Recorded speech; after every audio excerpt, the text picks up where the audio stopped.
guys, welcome to this week's virtual worship gathering for Awaken Church. We're so glad that you guys are here this week, that you're engaging with these continually, and we hope that you guys are doing well. Today we got some new furniture for the bedroom and been spending the day kind of putting that together. I'm honestly kind of winded. We just finished pulling a box spring through a second-story window of our house, and that may seem odd, but we upgraded. My wife and I had a full-size bed, and we just upgraded to a queen-size bed. But the problem is, we live in a pretty tiny townhouse, and so the stairs have like a tight angle in them to get up to the second floor where our bedroom is, and we got the mattress up just fine, but because of the rigidity of a box spring, there was no way. It was too tight to get it around the corner of the stairs, and so we had to, well, here, let me show you. And so this is the window that we had to pull the mattress through, and I had to go out through the window and stand on that awning while my brother-in-law lifted the mattress. He's 6'7", so he's able to do that. Lifted the mattress up to me where we came kind of through the window and back into the bedroom so we could get it in there. And why am I telling you this? What does this story have to do with anything? Well, the thing is, sometimes things don't go as smoothly as you think that they will, and so sometimes you have to adjust. You have to roll with what life gives you. You have to deal with any obstacles, and you have to be adaptable and flexible. And so we were able to go through the window to get this mattress, or the box spring rather, up into our second story so we can put it into the bedroom that we just put together. And the reason that I bring this up is that I feel like these are two qualities, being flexible and being adaptable, that our community, our church, Awaken Church, just does so well. And I want you guys to hear from me as one of your co-leaders just how thankful I am, how proud of you I am that going on over a year of not being able to gather in person, the resilience of our community, the ability to adapt to things not going the way that we would hope that they would, things not being exactly what we would want them to be, the way that you guys have just adapted and continued to be, just resilient is the word that I can use, makes me proud to be one of your leaders, and just proud to be a part of this community. And so thank you guys so much for your faithfulness, for your flexibility, for your adaptability, and I'm excited to be able to announce that starting Easter weekend in just a few weeks, we are so excited. We've been talking as a co-leadership team and as a spiritual leadership team, and we've made the decision. We feel like it is wise and the time is right for us to be able to begin reintegrating in-person worship gatherings into Awaken Church's monthly rhythm. And so starting Easter weekend, we are going to be able to get together in person to celebrate worship for Easter. And so we wanted you guys to be the first to hear that. You're going to hear more about it over the couple weeks. We will still continue to have safety protocols in place like we did in the fall. But I was so excited to announce it and let you guys know because it's something I've been waiting for. It's something I know a lot of you guys have been waiting for. And so I'm excited to be able to share that with you. We cannot wait to see you in person very soon on Easter weekend. We love you guys.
and is providing to the poor. Your strength ever lasts for all who are weak.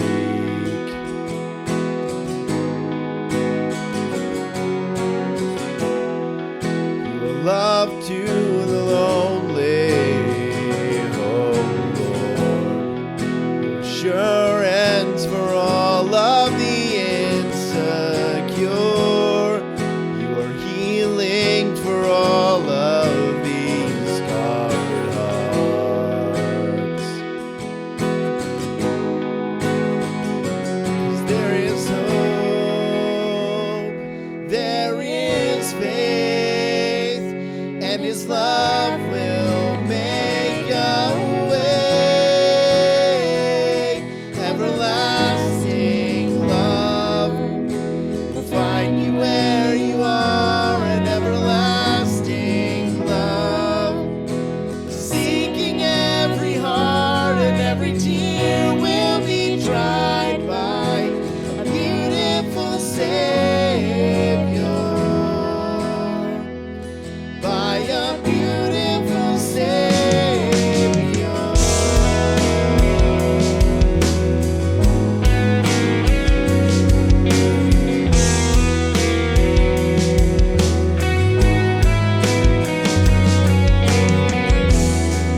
You're the light shining in the darkest place. You are love that nobody can escape. You are freedom for all of those who are bound.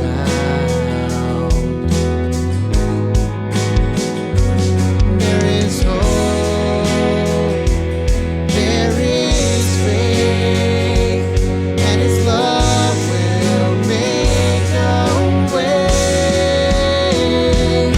Everlasting love will find you where you are, an everlasting love is seeking every heart, and every tear will be dried by a beautiful Savior, by a beautiful Savior.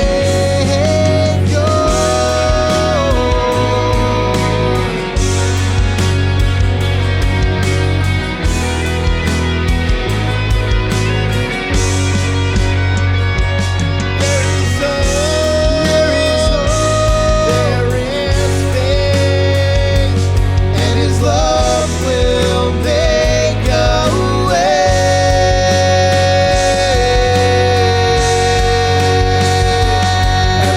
Everlasting love, find you where you are. Everlasting love, seeking every heart, and every tear will be dried by a beautiful Savior, by a beautiful Savior. Everlasting love, find you where you are, an everlasting love, seeking every heart, and every tear will be dried by a beautiful Savior, by a beautiful Savior,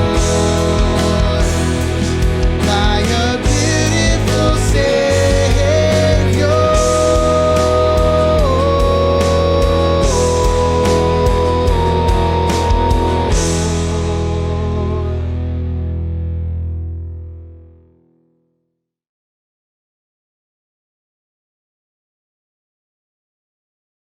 Well, welcome everyone as we continue our series Wonder, looking at the miracles of Jesus.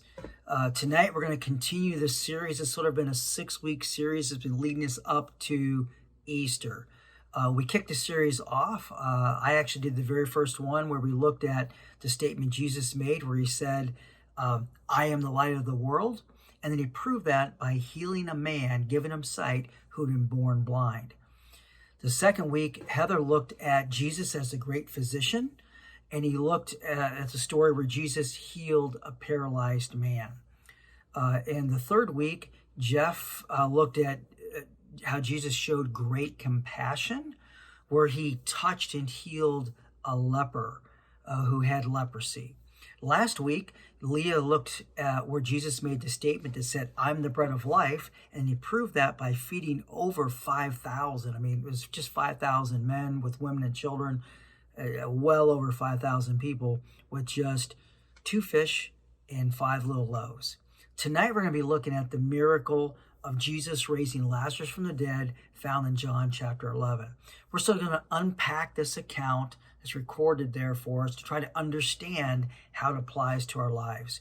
We're going to look at a few insights to help us process the story, and then ask ourselves a few questions to help us apply these insights into our everyday reality moving forward. Now, the accounts found in John chapter 11, it's a long chapter. There's no way we can cover it all in the short time we have tonight. So just going to sort of hit the highlights. I want to encourage you to read that on your own. Take some time, read the chapter 11, and read the story for yourself. It's an amazing story which shows us some incredible things about Jesus. Well, first, a little background. The story has 3 main characters: Mary, Martha, and Lazarus. They're brothers and sisters, and they lived in a little town called Bethany, which is about 2 miles outside of Jerusalem. The Bible tells us that they were dearly loved by Jesus, and they dearly loved Jesus. They were devoted to him as a follower. They supported his ministry, and they often housed him. When he was traveling, he'd come into Bethany, they'd stay at their house, and they'd feed him and take care of him. At the time of the story, Jesus was ministering about a day's journey away from Bethany, and he was sharing the good news of the gospel out there. Lazarus became sick. Lazarus was her brother, and he became sick, and they were concerned enough that this was not an ordinary sickness. They were a little concerned for his health.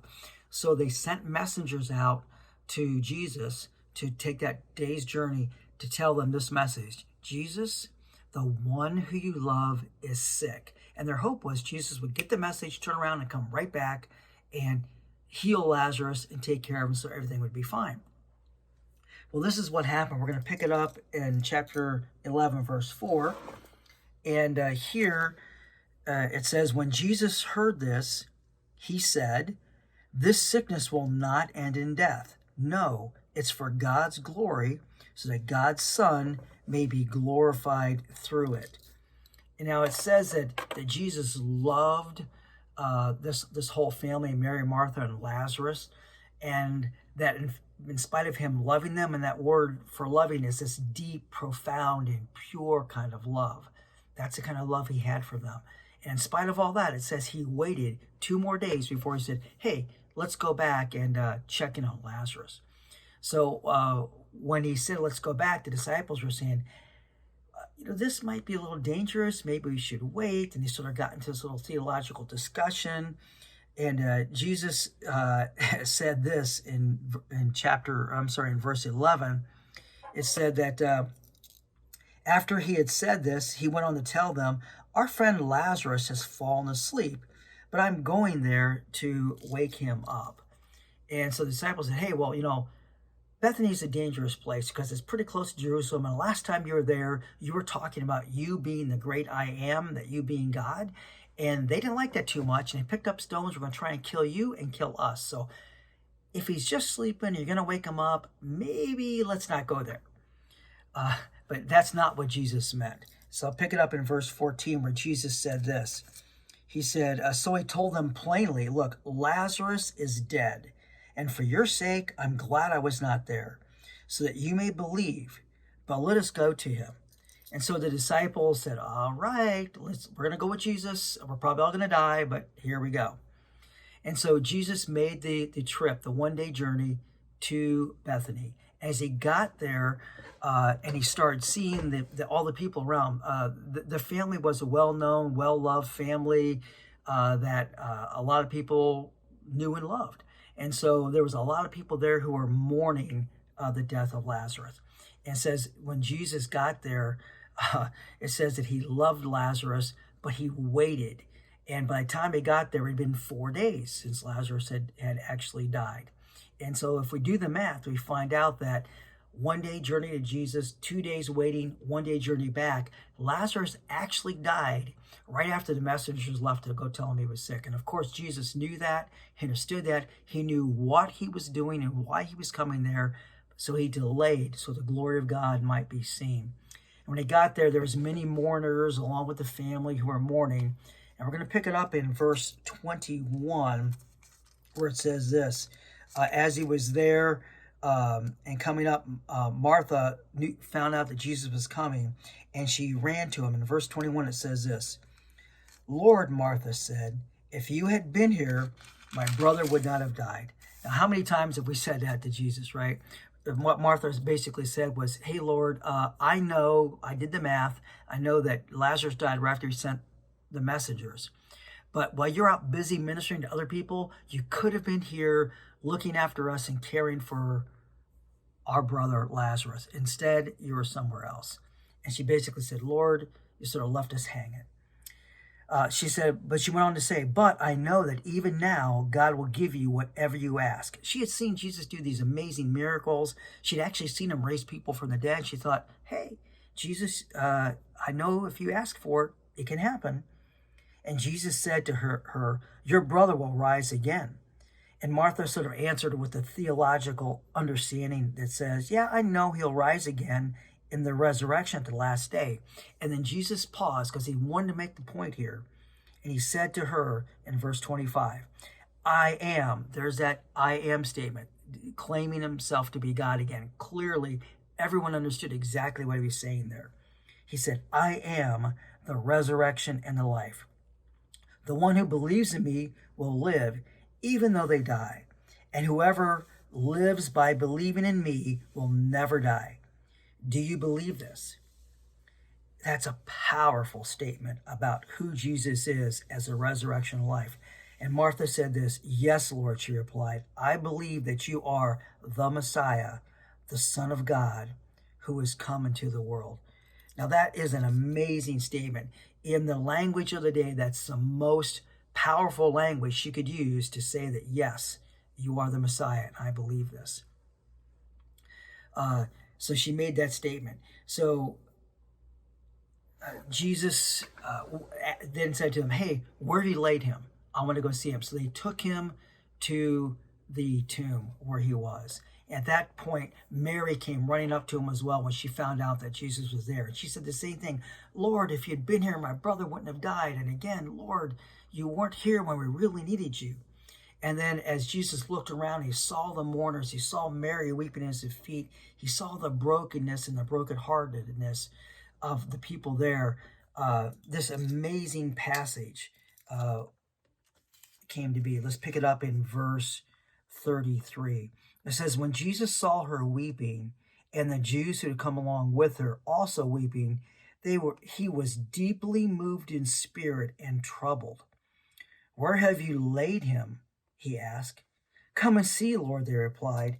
And in verse 35, the shortest but a powerful verse in the Bible says, Jesus wept. Now, there's three little words here that are used to describe what was happening with Jesus, and they're powerful. It says Jesus was deeply moved, and that means an abrupt release of emotion, an extreme identification and compassion with our pain. It says he was troubled, which means he was upset, almost agitated with the effects of a broken and fallen world on mankind, the very ones he created to be image bearers of God. It says he wept with compassion and empathy for his creation. I don't know if you've ever experienced that kind of agitation or upset with tragedy. I know I have. I don't have time to go into the multiple stories at this point, but think about that. Have you experienced a circumstance where you just felt almost this agitation, this anger? Things just shouldn't be like this, and it just breaks your heart. That's where Jesus was. It goes on to say that once more he was deeply moved. He said, take away the stone. And then Martha, ever the reasonable one says, Lord, you don't understand. He's been dead 4 days now, and he's going to stink really bad. There's going to be a bad odor that comes out of there. See, they had sort of this Jewish superstition that the soul would sort of hang around for like 3 days after someone died. And after 3 days, there was zero hope of any resurrection, any life, any soul re-entering the body and life coming back. So in their mind, it was hopeless. He was dead. His body was decaying. It smelled, and there was no hope. And so with that thought, we're going to pick it up here in verse 40, where it says, Then Jesus said, Did I not tell you that if you believed, you would see the glory of God? So they took away the stone. And then Jesus looked up and said, Father, I thank you that you have heard me. I knew that you always hear me, but I said this for the benefit of those people standing here, that they may believe that you sent me. When he had said this, he called in a loud voice, Lazarus, come out. And so Jesus stood in front of this tomb. Now this tomb, they rolled away the stone. It would have been this crevice, this cave that went back into the mountain, far and deep. We've actually have seen this tomb, and we know it goes deep down far. And Jesus cried out in a loud voice, Lazarus, come forth. And it says, Lazarus, wrapped up in grave clothes, came stumbling out, miraculously resurrected by the power of God through Jesus. He came out of that tomb, and Jesus said, hey, take his burial clothes off so he can be free and be out of there. And it was just an incredible thing that the Jews who experienced this miraculous miracle, amazing miracle of Jesus, many of them believed that he was in fact the I am, the resurrection, the life, that he was God, the Messiah in the flesh. But some of the religious leaders did not believe that. They didn't want to believe that. They were more concerned with their power than the power of who Jesus says he was. In the second half of verse 47, it says this as the story goes on. It says, What are we accomplishing, they ask. Here is this man performing many signs. They understood the signs were indicating that he was from God. If we let him go on like this, everyone will believe in him. And then the Romans will come and take away both our temple and our nation. In other words, our power, our prestige, and our position.